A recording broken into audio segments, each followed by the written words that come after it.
बिस्मिल्लाहिर्रहमानिर्रहीम इय्याका नअबुदु व इय्याका नस्तईन।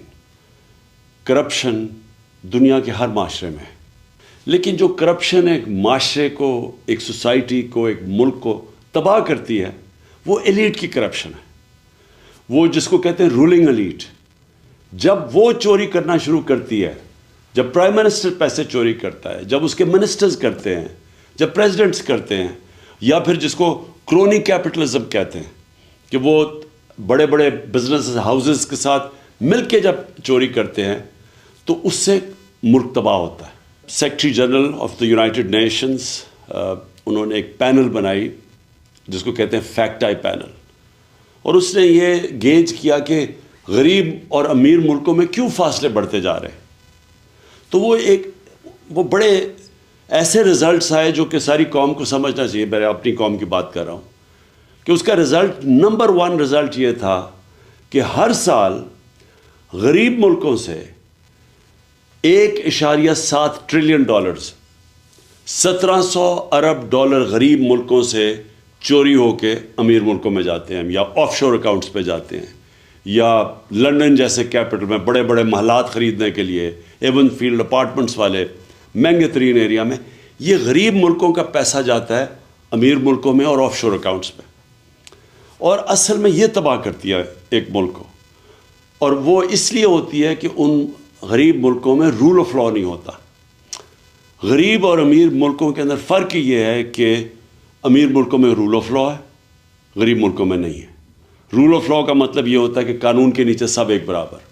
तो जो अमीर मुल्क हैं वो ताकतवर को कानून के नीचे ले आते हैं, जो गरीब मुल्क हैं वो ताकतवर को एनआरओ दे देते हैं, ताकतवर चोर को एनआरओ दे देते हैं। और तबाह ताकतवर की चोरी का होता है। एक मुल्क तबाह तब होता है क्योंकि छोटा चोर कितना पैसा चोरी कर लेगा, वो पैसा क्या करेगा, चोरी करके ज़मीन में अपने घर के नीचे दबा देगा। लेकिन जब अरबों रुपए की चोरी होती है और वो ताकतवर करता है, यानी वो वज़ीर करते हैं, प्राइम मिनिस्टर्स करते हैं, तो वो जो चोरी है वो फिर मुल्क से बाहर ले जानी पड़ती है। तो पहले चोरी करके एक मुल्क को नुकसान होता है, और करप्शन वो होता है जो मुल्क का पैसा चोरी होता है। चोरी वो होती है जो कि एक फ़र्द की चोरी हुई। तो जो ताकतवर जब मुल्क का पैसा चोरी करता है और वो अरबों में होता है तो उसको बाहर भेजना पड़ता है, तो दूसरी तरह नुकसान होता है मुल्क को।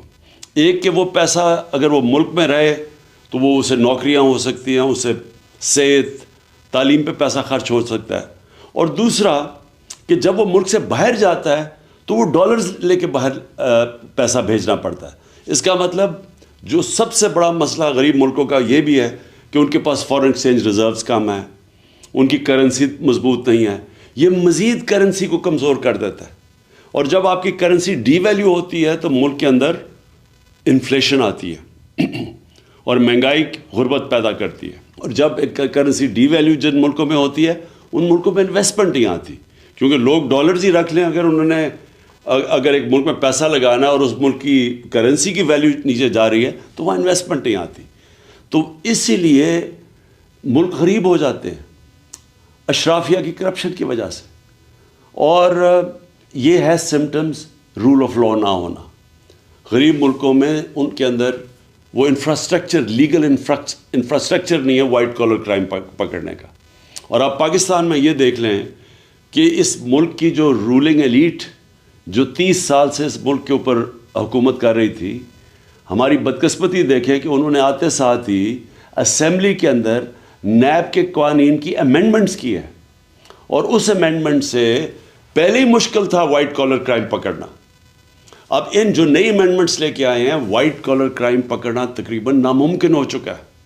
उन्होंने ऐसी ऐसी शिकें डाल दी हैं बीच में कि अगर मैं यहाँ मुल्क का पैसा चोरी करके बाहर भेजूँ तो ये नामुमकिन है हमारे लीगल इंफ्रास्ट्रक्चर अकाउंटेबिलिटी ब्यूरो का कि वो पैसा वापस लेके आए। पहले ही मुश्किल था, लेकिन अब मज़ीद उन्होंने ऐसे कानून बना दिए हैं कि उन्होंने तकरीबन नामुमकिन कर दिया। मैं अगर पैसे चोरी करके अपने ख़ानदान के नाम पे कर दूं तो वो भी अब नहीं पकड़ सकते। अगर मैं पब्लिक ऑफिस होल्डर हूँ और मैं करप्शन करता हूँ तो उससे पहले और ज़्यादातर दुनिया में मुझे जवाब देना पड़ता है कि जब मेरी आमदनी से ज़्यादा मेरे असासे हैं, انہوں نے یہ قانون بنا دیا ہے کہ ان کو ثابت کرنا پڑے گا اب نیب کو، تو وہ آگے ہی مشکل تھا. جس طرح میں نے کہا وائٹ کالر کرائم کو پکڑنا، تو اب ناممکن کر دیا انہوں نے، کیونکہ وہی لوگ، وہی سٹیٹس کو، وہی چور، وہ خود آ کے بیٹھ کے اپنے آپ کو انہوں نے پورا اب لائسنس دے دیا چوری کرنے کا. تو آخر میں صرف یہ کہنا چاہتا ہوں کہ میں نے 26 سال پہلے جو پارٹی بنائی تھی تحریک انصاف، اس کا بنائی اس لیے تھی کہ جب تک ایک ملک میں قانون کی حکمرانی نہیں ہوتی، جس کو رول آف لا کہتے ہیں، وہ ملک ترقی نہیں کر سکتا. آپ ایشین ٹائیگر نہیں بن سکتے. آپ اگر سمجھتے ہیں ہم چائنا کی طرح ترقی کر سکتے، ہم نہیں کر سکتے. یہ سارے ملک تب ترقی کیا تھا انہوں نے جب انصاف، رول آف لا لے کے آئے تھے، قانون کی حکمرانی لے کے آئے تھے. کیونکہ جب طاقتور کو آپ قانون کے نیچے لے آتے ہیں تو تب یہ جو وائٹ کالر کرائم یا جو پیسہ کرپشن ملک کو تباہ کرتی ہے، تب اس کو کنٹرول میں لے کے آتے ہیں. اور یہ سارے جو ملک ہیں، خوشحال ملک، سوئٹزرلینڈ، ویسٹرن یورپ کے ممالک اور امریکہ، ان ساروں کے اندر رول آف لا انڈیکس میں یہ 90% سے اوپر ہے. سوئٹزرلینڈ 99% ہے. اور ہمارے ملک جو غریب ہیں، نائجیریا کی مثال آپ کے سامنے ہے، جو کہ تیل کے ذخیرے پہ بیٹھا ہوا ہے، وہاں صرف رول آف لا 7% ہے. اور ہمارے جتنے بھی پاکستان جیسے ملک، ہم سب 15-20% سے کم ہیں. آخر میں سم اپ یہ کرنا چاہتا ہوں کہ جب تک ہم سارے ملک اس چیز کے اوپر زور نہیں لگائے گا قانون کی حکمرانی کرنے کے لیے، رول آف لا اس ملک کے اوپر لاگو کرنے کے لیے، ہم کبھی بھی یہ بڑی کرپشن نہیں روک سکتے. اور جب تک بڑی کرپشن نہیں روک سکتے، خوشحالی نہیں آ سکتی. شکریہ.